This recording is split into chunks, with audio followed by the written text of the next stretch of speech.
नमस्कार दोस्तों, आज हम बात करने वाले हैं एक ऐसे फैसले की जिसने पूरे देश में हलचल मचा दी है। इलाहाबाद हाई कोर्ट ने सर-तन से जुदा जैसे जहरीले नारे पर ऐसा प्रहार किया जिसने कट्टरपंथियों की नींव हिला दी है। कोर्ट ने साफ कहा, ये नारा सिर्फ नफरत नहीं फैलाता, ये सीधे भारत की संप्रभुता को चुनौती है, लोगों को हथियार उठाने के लिए उकसाने का तरीका है और बीएनएसएस की धारा 152 के तहत एक गंभीर अपराध है। दोस्तों, यह फैसला सिर्फ एक आरोपी की जमानत याचिका खारिज नहीं करता, बल्कि यह भारत के ऊपर छाए कट्टरपंथी बादलों पर बिजली की तरह गिरता है। चलिए पूरे मामले को सर्जिकल तरीके से समझते हैं। बरेली की वो घटना जिसने आग लगाई। सितंबर 2025, उत्तर प्रदेश का बरेली। जुमे की नमाज के बाद भीड़ जमा होती है, जबकि धारा 163 बीएनएसएस लागू थी, मतलब 5 से ज्यादा लोग इकट्ठा नहीं हो सकते। लेकिन कट्टरपंथियों को कब कानून की परवाह है। मौलाना तौकीर रजा के इशारे पर आई लव मोहम्मद पोस्टर के बहाने भीड़ इकट्ठी की जाती है। कुछ ही मिनट में प्रदर्शन हिंसा में बदल जाता है। पुलिस पर पथराव, पेट्रोल बम, सरकारी वाहन जलाए जाते हैं और उसी दौरान गूंजता है वो काला नारा, गुस्ताख नबी की एक सजा, सर-तन से जुदा। क्या यह सिर्फ एक नारा था? नहीं, यह भीड़ के हाथों में खून की आग भरने वाला हथियार था। पुलिस 7 लोगों को पकड़ती है, जिनमें एक नाम आता है मोहम्मद रेहान का, तौकीर रजा का करीबी। वीडियो फुटेज, गवाह सब उसकी भूमिका साबित करते हैं।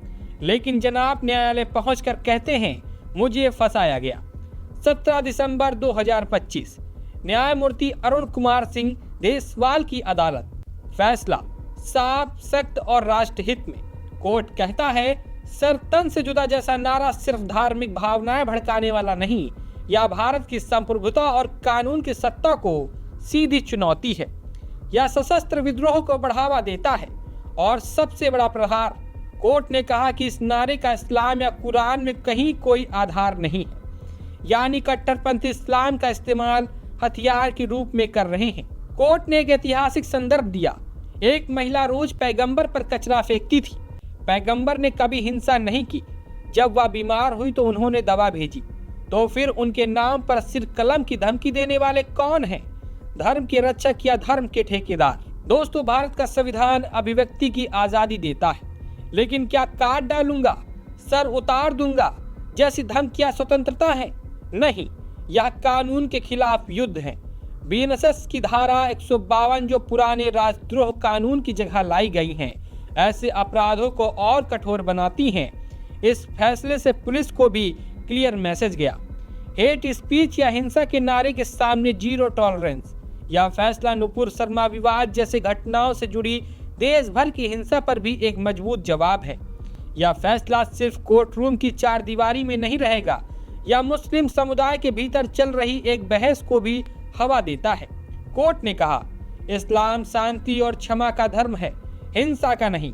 कट्टरपंथी इसका विरोध करेंगे, लेकिन सच यही है कि हिंसा के नाम पर इस्लाम को बदनाम वही लोग कर रहे हैं जो मस्जिदों के बाहर खड़े होकर सर-तन से जुदा चिल्लाते हैं। भारत एक बहुलवादी देश है। यहाँ सड़क पर कट्टरपंथी कानून नहीं चलाएंगे। यहाँ कानून को मानना पड़ेगा, चाहे हिंदू हो, मुस्लिम हो या ईसाई। योगी सरकार की नीति, कानून तोड़ोगे तो कार्रवाई होगी, इसे अदालत ने वैधता दे दी है। विपक्ष चाहे लाख आरोप लगाए, लेकिन अदालत ने साफ कहा, कानून सबके लिए बराबर है। यह फैसला पूरे देश में सर-तन से जुदा गैंग की कमर तोड़ेगा। सोशल मीडिया पर नफरत फैलाने वालों पर नजर और कड़ी होगी। धार्मिक नेताओं को बोलने से पहले 100 बार सोचना पड़ेगा कि कहीं उनका भाषण हिंसा को बढ़ावा न दे दे। और सबसे बड़ा संदेश, भारत में कोई नारा, कोई धर्म, कोई भीड़ कानून से ऊपर नहीं। इस देश में सिर्फ एक सर्वोच्च शक्ति है, भारतीय संविधान। दोस्तों, यह फैसला आपको कैसा लगा? क्या ऐसे नारों पर कड़ी कार्रवाई जरूरी है? कमेंट में अपनी राय जरूर बताएं। वीडियो को लाइक करें, शेयर करें और सरकारी मंथन चैनल को सब्सक्राइब करना ना भूलें।